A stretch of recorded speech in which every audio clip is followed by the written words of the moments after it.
What's up, YouTube? Welcome back. It's hunting season in Ohio. Specifically, it's about to be gun season in Ohio, and it's time to get the Bushwhacker lined up, the 500 Bushwhacker. If anybody doesn't know what this thing is yet, this is an awesome masterpiece put together by TII Armory. They took a BFR 500 Magnum and they chambered it into something awesome. Basically, let me dig something out for you. So this is a Smith & Wesson 500 Magnum hand load. That's why it's got writing all over it. And it's got a Barnes XPB 275 grain solid copper bullet in it.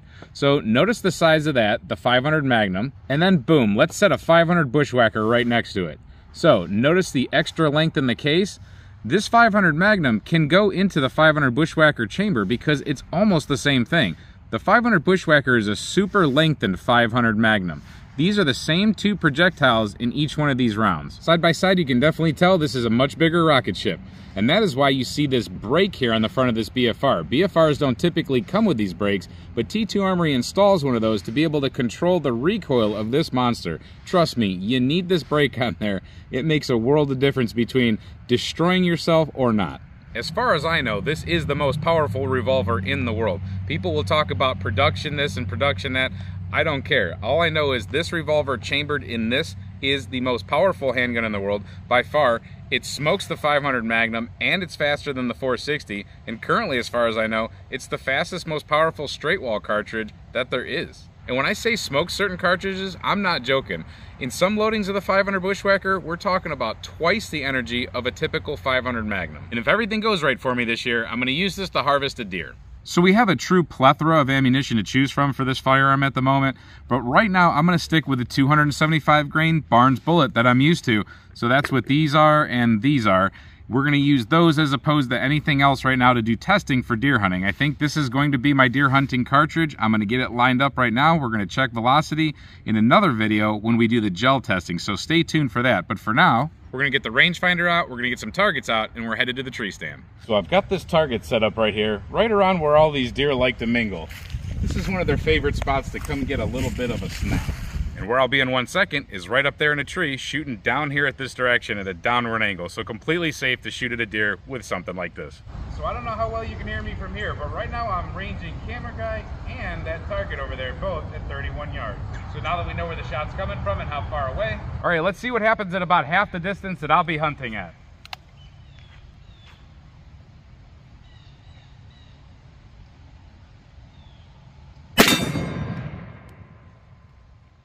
Shoots a little bit high, so we're gonna have to make an adjustment there. All right, we are 32 yards away exactly from that silhouette. That would be my max shot. Let's see what we can do.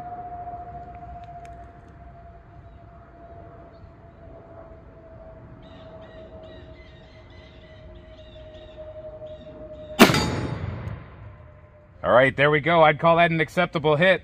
That's pretty good at that distance. A lot of times those deer will be even closer than that, so I'm pretty confident that that'll get the job done. Now we're gonna shoot one of these, but from the tree stand. So the true test here right now is just to make sure I can do this without falling out of the tree stand, I think. Let's give it a go.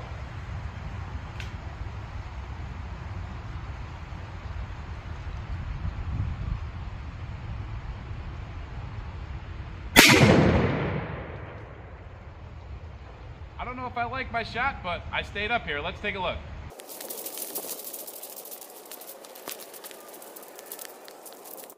Well, there we go. Definitely not my best shot. I did feel myself come off target just a hair. I knew that that was going to go low and right. I should have got at least in the red, but hey, I'll do some practice, and I'm going to load up a handful more of these, and I'm going to see what we can get done.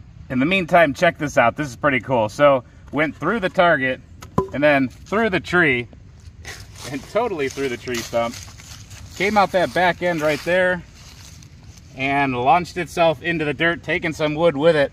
And even, I think we even got a grub. There's a grub that's been killed. So definitely, if the Bushwhacker's efficient on grubs, we know that.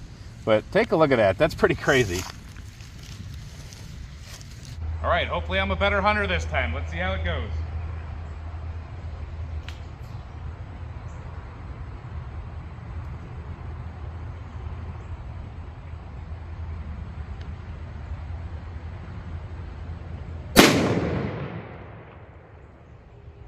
Different results, but better results. Let's look.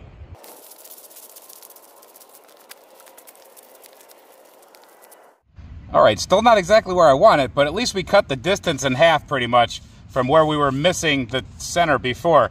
So I'm shaking like a leaf when I'm up there, honestly. I'd be a lot calmer when I was hunting, hopefully, or if I'm hunting.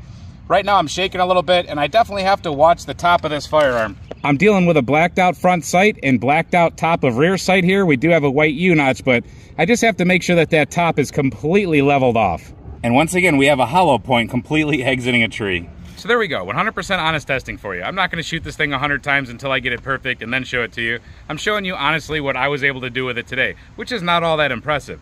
But that's not to say the gun isn't impressive, it's just my shooting. I need to do a little bit better. I have a rail for this. I could put some sort of an optic on here, maybe a red dot. That might help me out a little bit because truthfully, I am just a little bit shaky with it. You kind of have a little bit of an adrenaline rush when you know you're going to light something off like this.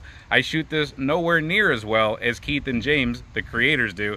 If you watch some of their videos, man, both of them shoot really well, but Keith repeatedly just hits about anything he ever shoots out at distance. It's pretty amazing. And like I said, we have plenty of other rounds to test out. We have multiple grain weights of Bengal hard cast. We have some extreme penetrator and defenders, these ones, and these ones from Lehigh. We have some CEB solid copper, CEB Raptors.